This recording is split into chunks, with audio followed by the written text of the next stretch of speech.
नमस्कार, बहुत बहुत स्वागत है आपका। आपके साथ मैं हूं शबाब। आप देख रहे हैं चर्चा में। आज चर्चा में है अपने पियर का चाचा ओम प्रकाश राजभर, जिनकी बेइज्जती कर दी ब्रजेश पाठक ने सैकड़ों लोगों के सामने। बात शुरू हुई एक कार्यक्रम में जहां पर मुख्यमंत्री भी मौजूद थे, तमाम नेता कार्यकर्ता मौजूद थे, हजारों लोग बैठे थे। ब्रजेश पाठक भारतीय जनता पार्टी के अचीवमेंट बता रहे थे। वो बता रहे थे कि कैसे एक आम कार्यकर्ता पार्टी के सर्वोच्च पद तक पहुंच सकता है। इन्हीं बातों में वो ओम प्रकाश राजभर की तारीफ करते करते उन पर एक तंज कस गए, उन पर एक कटाक्ष कर गए। वो कह रहे थे कि आपने टेम्पो पे लिखा देखा होगा कि गति सीमा 40 निर्धारित है। अरे ओम प्रकाश राजभर तो ये जानते होंगे क्योंकि वो पहले टेम्पो चलाते थे। आपको पता है नहीं पता? ये बात ब्रजेश पाठक ने इस लहजे में कही कि पूरा हॉल ठहाकों से हंसने लगा। ओम प्रकाश राजभर भी न चाहते हुए भी दांत चिहारने लगे। ये उनका सम्मान तो हो नहीं रहा था, ये उनकी सम्मान में कसीदे तो पढ़े नहीं जा रहे थे, या उनके अचीवमेंट तो बताए नहीं जा रहे थे। इनडायरेक्टली ओम प्रकाश राजभर को भारतीय जनता पार्टी में उनकी हैसियत बताई जा रही है, उनका अपमान किया जा रहा था, उनका मखौल उड़ाया जा रहा था। पहले पाठक साहब ने क्या कहा, जरा ये सुनिए। चले जाओ, गाड़ी ब्रेक लेने की जरूरत नहीं है। हम पढ़ते थे तब, माननीय मुख्यमंत्री जी, गाड़ी पर लिखा रहता था गति सीमा 40 किलोमीटर। बोलो ना ओम प्रकाश जी, आप भी तो टेम्पो चलाते थे।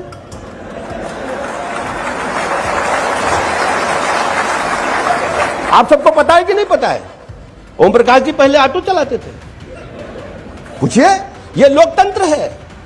जनता जिसे चाहेगी वो यहां बैठेगा, और जनता के आशीर्वाद से कोई पूंजीपति नहीं, कोई उद्योगपति नहीं, किसी बड़े बाप का बेटा नहीं, गरीब का बेटा बैठ करके देश को, प्रदेश को चलाने का काम करता है। ये लोकतंत्र की ताकत है। सुन लिया आपने ना? पाठक साहब चाहते तो ये कह सकते थे कि हमारे संघर्ष के साथी ओम प्रकाश राजभर ने जिस तरह जमीन पर संघर्ष किया, जिस तरह आम लोगों की वो आवाज बने, जिस तरह पिछड़ों की वो आवाज बने, आज वो हमारे कैबिनेट मंत्री हैं और हर लोग, पिछड़ा समाज उनको अपना नेता मानता है। ये कह सकते थे पाठक जी। पाठक जी कह रहे ये तो टेम्पो चलाते थे। ये तो अपमान है। ओम प्रकाश राजभर ने नो डाउट स्ट्रगल बहुत किया है अपनी लाइफ में। वो टेम्पो चलाते थे, वो सब्जी बेचते थे, जो करते थे, आज वो एक बड़े पद पर है। लेकिन क्या आपको ये शोभा देता है कि हजारों लोगों के बीच में आप अपनी पार्टी के मंत्री की बेइज्जती करें, और ऐसी बेइज्जती करें कि पूरा हॉल ठहाकों से हंसने लगे? ये बीजेपी के बड़े नेताओं का एक बड़ा ट्रेंड बन गया है। हालांकि आपकी जानकारी के लिए बता दूं कि जिस समय ओम प्रकाश राजभर टेम्पो चलाते थे, उस समय ब्रजेश पाठक भी बहुजन समाज पार्टी में थे, बसपा के नेता थे। वो भी कोई भारतीय जनता पार्टी के शुरुआत के नेता तो है नहीं जिन्होंने सरकार आने के लिए संगठन से काम किया हो। ये भी तो दल बदलू ही नेता हैं। बसपा में थे, सपा में, भाजपा में आ गए। बस ओम प्रकाश राजभर ने एक पार्टी ज्यादा ज्वाइन कर ली। वो बसपा में थे, फिर अपनी पार्टी बनाई, फिर सपा के साथ आए, फिर भाजपा के साथ आ गए। लेकिन दोनों का जीन्स तो एक ही है ना। दोनों ने तो अपना करियर बसपा से ही शुरू किया ना, बहन जी के ही आशीर्वाद से शुरू किया ना।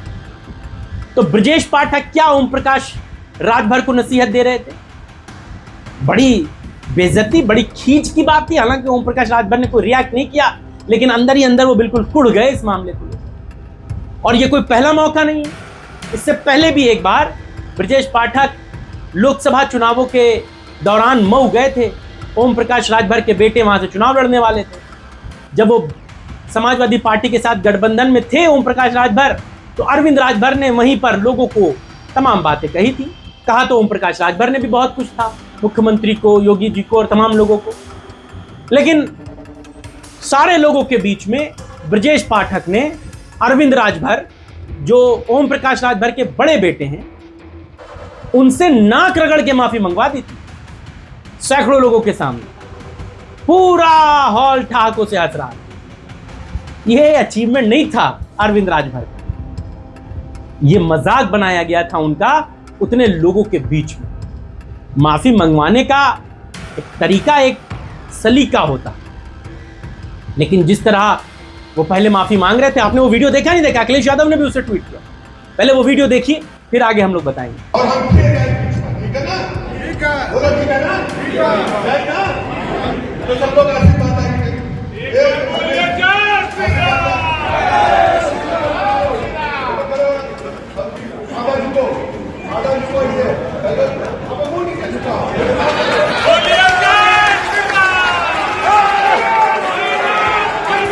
देख लिया आपने ना, माफी मंगवानी थी, आप कह देते कि भाई हाथ जोड़कर मैं इनकी तरफ से माफी मांगता हूं, इन्होंने जो कहा गलत कहा। अब ये ऐसा नहीं कहेंगे, ये भी तरीका हो सकता था, लेकिन आप कहेंगे नहीं, नाक रगड़ के माफी मांगो। ये तो आप उनका अपमान कर रहे हैं। वो भी नेता है, चुनाव लड़ा है। तो बाप बिटवा की तो भरपेट बेइज्जती जो है भाजपा में है, लेकिन अब वो करेंगे तो करें क्या? वो मोदी जी वाला डायलॉग नहीं कि कहें तो कहें क्या, करें तो करें क्या।